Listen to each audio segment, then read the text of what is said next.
Welcome to Under Pressure.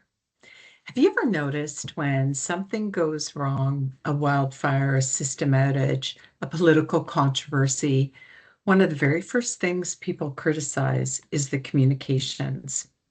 Why didn't they tell us sooner?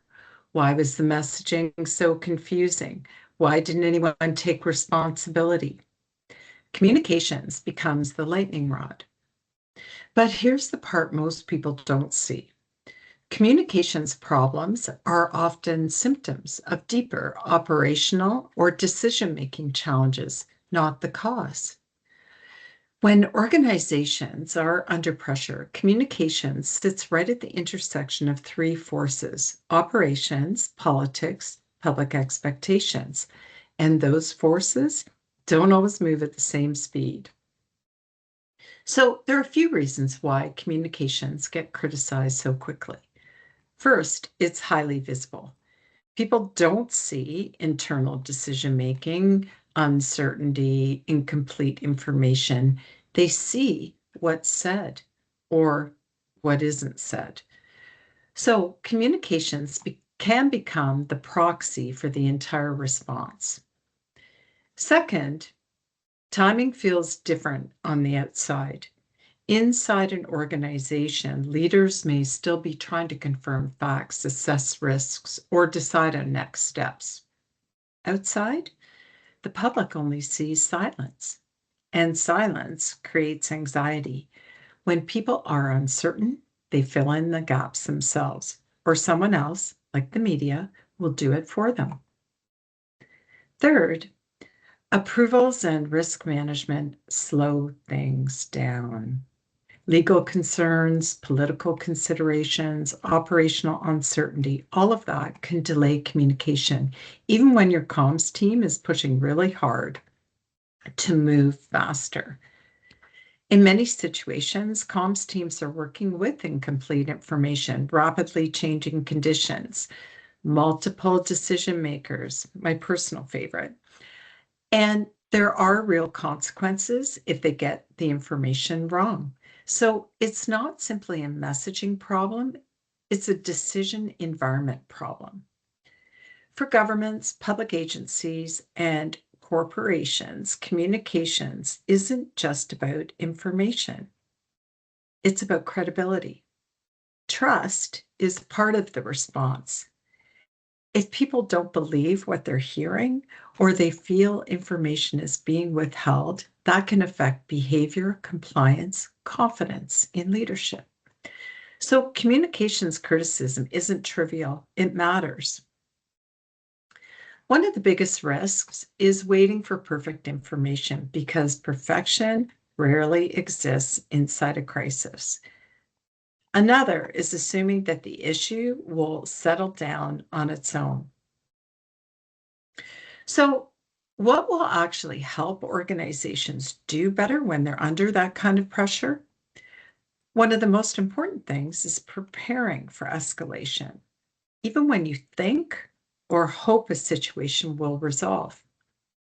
Many incidents do start small: a service disruption, a complaint, a weather event, a social media post, and most of them do resolve quite quickly on their own. But some will escalate. And when they do, the organizations that respond best are the ones that were paying attention early on, because early awareness creates the opening for options. It gives leaders time to understand what's happening, to coordinate internally, and get ahead of communications before public concern grows. So an important principle is, when in doubt, consider escalating internally sooner rather than later. And that doesn't mean declaring an emergency, but it does mean making sure the right people are aware that something could potentially develop. And communications teams can start monitoring. Operations can assess impact. Leadership can prepare. And if the situation does settle down and resolve on its own, no harm done. But if it grows, you're not starting at ground zero. Preparation reduces pressure later.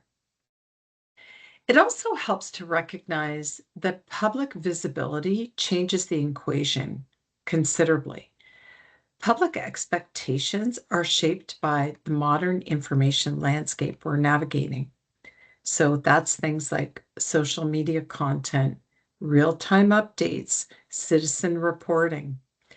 If something is already circulating on social media, attracting attention or affecting people directly, the expectation for credible communications from the responding authority increases, even if from an operational perspective, the situation still feels manageable.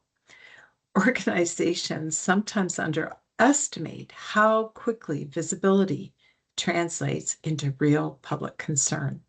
And that's where the criticism often begins.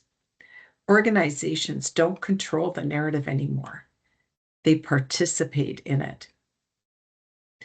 Another key factor that can help organizations is integrating communications into decision making from the get go. Communication shouldn't be the last step after decisions are made. It should be part of the conversation from the beginning. Your comms team needs a seat at the boardroom table because timing, messaging, and public understanding are part of the response itself. And finally, proactive communication and transparency build trust. Even a simple acknowledgement can make a difference. We're aware, we're assessing, we'll provide updates, we're going to get back to you. People don't expect perfection, but they do expect awareness and responsiveness. When organizations prepare for escalation, involve communications early, and recognize how public visibility affects expectations, they're far more likely to maintain trust, even when things get very difficult down the road. In future episodes, we'll talk more about why organizations sometimes double down during a crisis and how situations that start small can escalate much larger than expected. Because under pressure, communications isn't just about words, it's about decisions, timing, and trust. Most issues don't become crises, but the ones that do are often the ones organizations underestimated early on. That's under pressure. I'm Wynna Brown for Adrian Brown Group.